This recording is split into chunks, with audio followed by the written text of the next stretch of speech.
If God has shown me one thing, especially about the Old Testament, it's that you always want to look closely when a blessing or a curse is pronounced.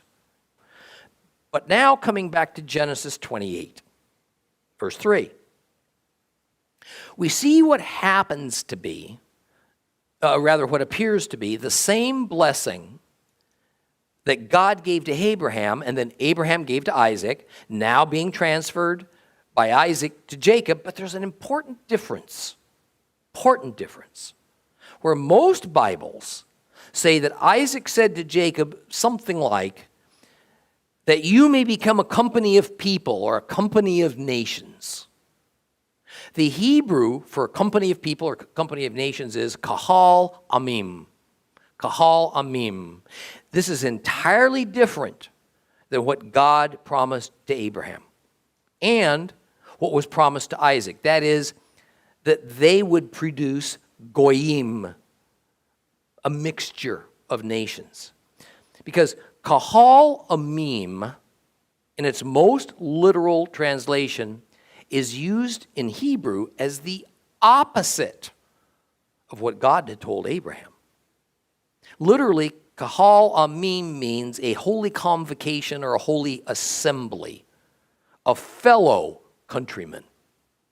In other words, it means an assembly of people for holy purposes, consisting of people, however, from the same tribe or the same group of tribes.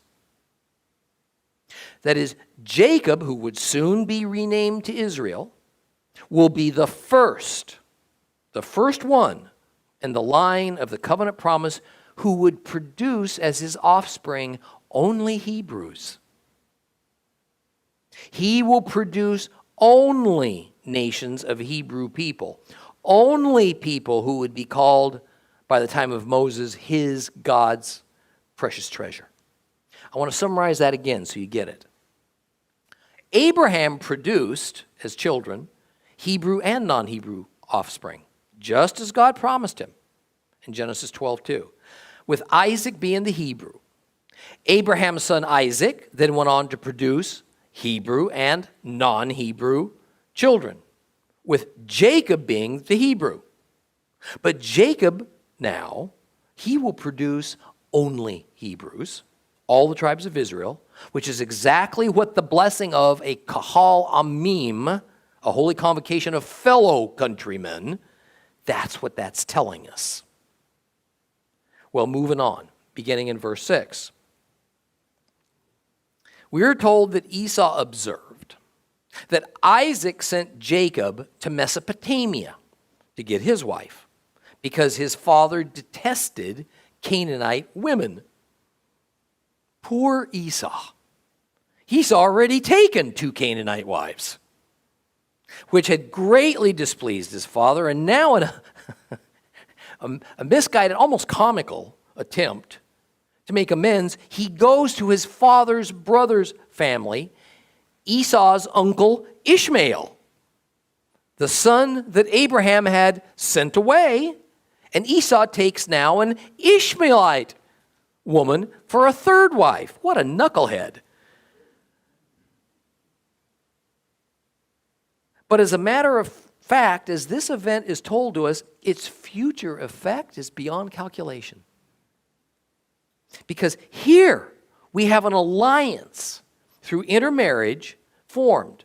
It bonds the two, now think about this, the two dispossessed firstborns, rejected by Jehovah as the possible heirs to the covenant line of promise, Ishmael and Esau. It bonds them together into what will rather quickly turn into a permanent anti-Israel group of nations. It is the alliance and gene pool mixing of Ishmael with Esau who forms the vast bulk of Islam in the world today, and the entire bulk of Arabs.